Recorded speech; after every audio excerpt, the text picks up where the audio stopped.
Today I'm going to talk about capturing all of the errors in the test log file. Rational Performance Tester typically just samples errors. You sample 5% of the users, 10% of the users, and that's fine for performance test, where you typically expect your system is going to be behaving pretty well until you start to put too much load on it. And then you get the same errors over and over again for all users. But for a system test where you're trying to test the quality of the system, you don't want to just sample errors. You want to capture all of the errors. And there's two ways to do this. There's a way to say, don't sample, capture all the errors. But to do that, you have to cut back on the amount of data that you're actually capturing. Otherwise, the logs get too full and it takes forever for the test to transfer the log data at the end of the run, and then you run out of disk space. So you also have to do that. And then there's a new feature in RPT 8.7 that allows you to capture all errors regardless of your error log settings.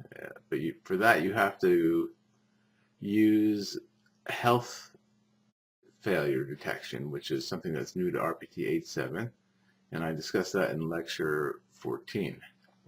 This screen shows the typical test log settings, and under normal conditions or default conditions, we say we log all the errors and failures, also show warnings, and also show other types of errors. And we also say only sample a subset of the users typically, because if you log all warnings and all other types of data, then your logs get very large.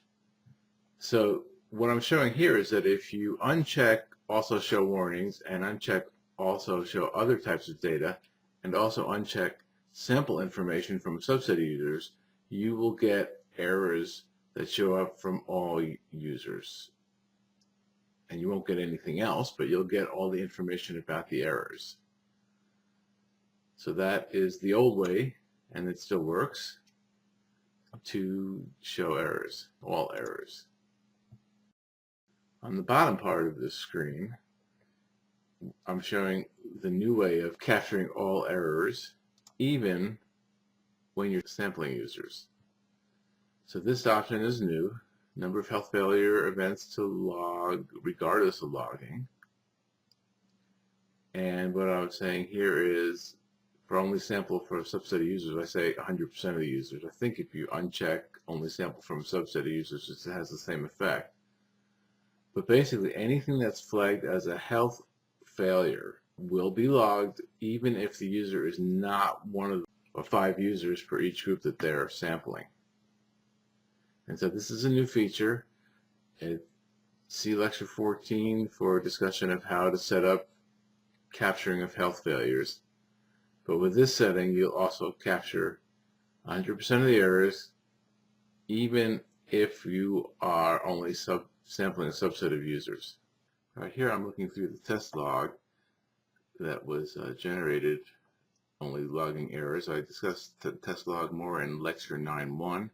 And what I want to show here is that when I look at only failures, I'm seeing that the login failed. And I'm not seeing any other requests that are part of this chain. Typically, this chain goes to the home page and then logs in, but you see there's typically no home page shown because we only captured failures. So to summarize, I went over the way to capture all errors in a test log. I went over 2 ways to do that, one of which has been around forever. The other one has been around since RPT 8.7.